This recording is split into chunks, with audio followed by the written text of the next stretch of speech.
Abaddon isn't Ezekiel Abaddon that you knew from the Great Crusade. Abaddon is as much an idea as he is an entity. He's wreathed in legend. He's Satan to the Imperium and Achilles to the Chaos Marines. No one ever understands how he can do what it is that he does, even those on his side. Even his allies have legends and myths about him. They have to. That's what happens to the greatest heroes and villains. Look at Achilles, with his own side calling him God-born. Wasn't he just an amazing soldier? No, not to the people that saw him and that were in his presence. Their awe is what made him a demigod, and that is Abaddon. What is up, guys? It's the Sound Alchemist, part of One Mind Syndicate, and today I'm back to talk about Warhammer 40K. So that was a comment made by the author, Aaron Dembski Bowden, that depicts Abaddon as being more than just a space marine.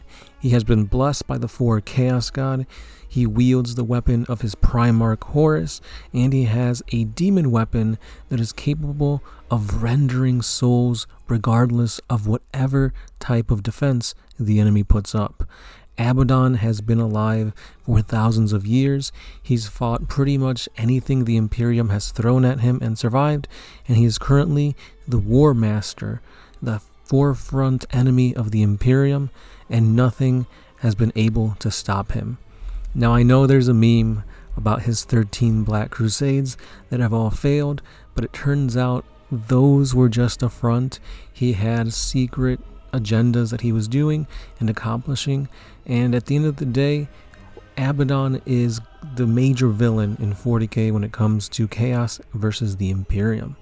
So, putting all the memes aside of Abaddon the armless, Abaddon the harmless, let's go ahead and look into this excerpt from The Fall of Cadia that really shows just how much of a threat Abaddon can be when he's going up against Space Marines. So without further ado, let's dive into this 40K lore. A Skyclaw pack leaped into the air, their contrails all twisting and engines aglow, the promise of glory on their lips.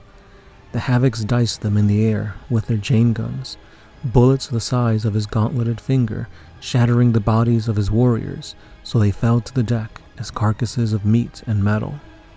Only one managed to reach the despoiler. The Arch-Heretic impaled the incoming Skyclaw on his greatsword before ripping the body off with a talon and throwing it aside. Then he whirled to meet the Bloodclaws, smashing into them with his broad shoulder pauldron and sweeping low, severing 5 legs with a single strike.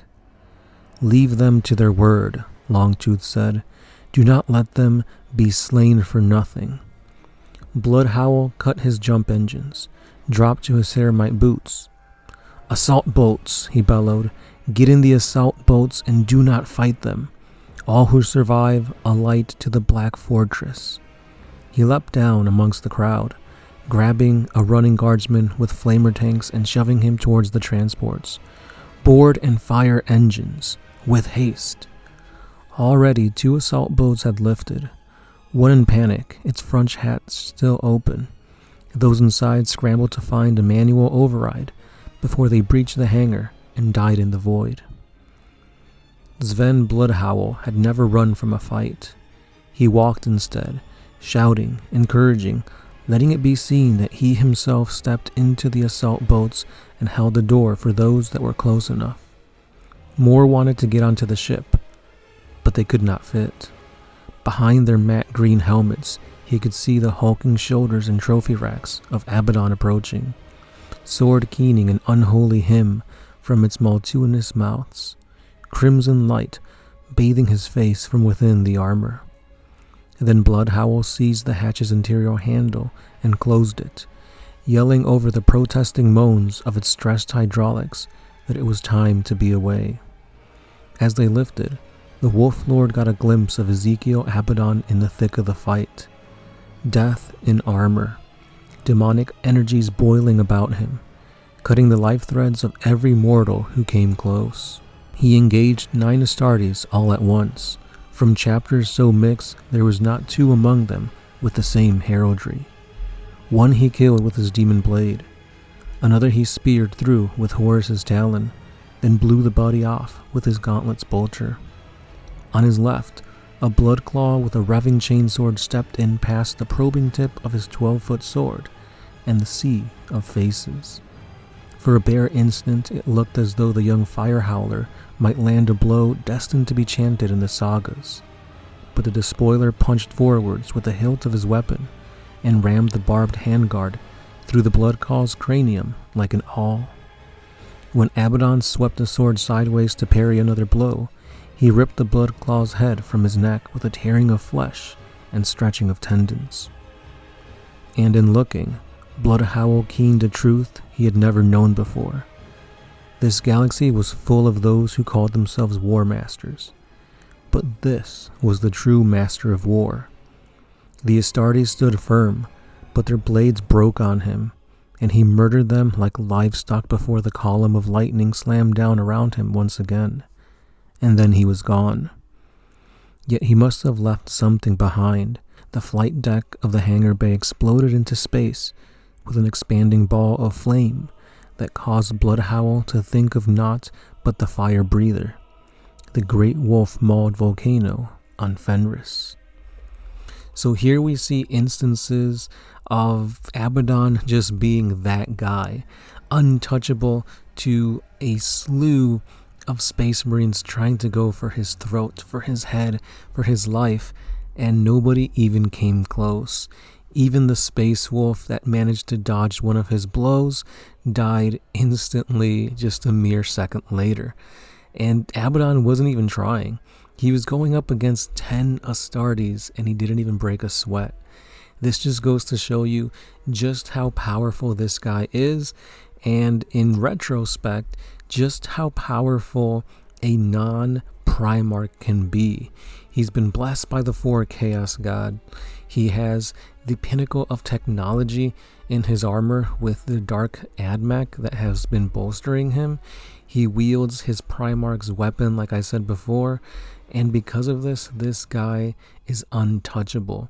He fought against Guilliman and managed to survive. So that goes to show you that a Space Marine, albeit blessed by the Chaos Gods, could fight toe-to-toe with a demigod, a Primarch, a son of the Emperor, and still give him a fight for his money. So let me know your thoughts down below on just how badass Abaddon is. However, that's not where I'm going to end it, because there is a little bit more to this story, The Fall of Cadia, that just pits just how much the underdog can actually do against Abaddon. So here's a little bit more. Transfixed, Bloodhowl was, in awe and astonishment. Abaddon cut into the press, and a dozen died, and even those 2 feet from the tip of the blade split in half with the violent shock of its passage through the air, as though the spirit of the sword carried forth from its length and could cut on its own. And then he beheld the boldest warrior of all, Acadian, a mere human woman with a painting of a saint on the back of her helm. She walked towards the despoiler, firing a crude mechanical pump gun. Firing, racking, firing, and racking once more. Shouldering away troops who tried to run past her, holding the weapon high as so not to hit anyone when she fired. She stepped into the gore-slick fan of violence the Warmaster and his havocs had created, exiting the wall of fleeing men. She raised her shotgun directly at the face of a foe 10,000 years old. She fired, and incredibly, the scatter shot did not turn aside, but scored the despoiler's armor. A bright crimson line marked his cheek. She racked and fired again. And yet nothing happened. She appeared to be pushing the pump action of the weapon, and it would not move. Astartes, it was said, knew no fear, and neither did this woman, this Cadian, as the ancient foe cut her through the shoulder with his writhing sword, carving her from neck to hip, so she fell away in 2 pieces. Even greater than the Bloodclaw's death did this rile Bloodhowl. To see such heroism slain with one disdainful sweep could not go unanswered, and he keyed the jets of his jump pack. And with that being said, that is where I'm going to end the video here. So again, just more Acadians being badass. If you want more information, more lore on this, I greatly recommend you guys read the last inklings of 7th edition that puts the fall of Cadia and the resurrection of the Primarch, the 13th Black Crusade, all in one. Well, I guess it's like technically 3 separate novels, or not novels, but books. And it really shows you how the Cadians can put up a fight when they're just mere humans. So again, guys, thanks for listening, thanks for watching. Don't forget to like, comment, share, and subscribe. And I'll be seeing you in the next one. This has been The Sound Alchemist, part of One Mind Syndicate, and I'll catch you then. Peace. Always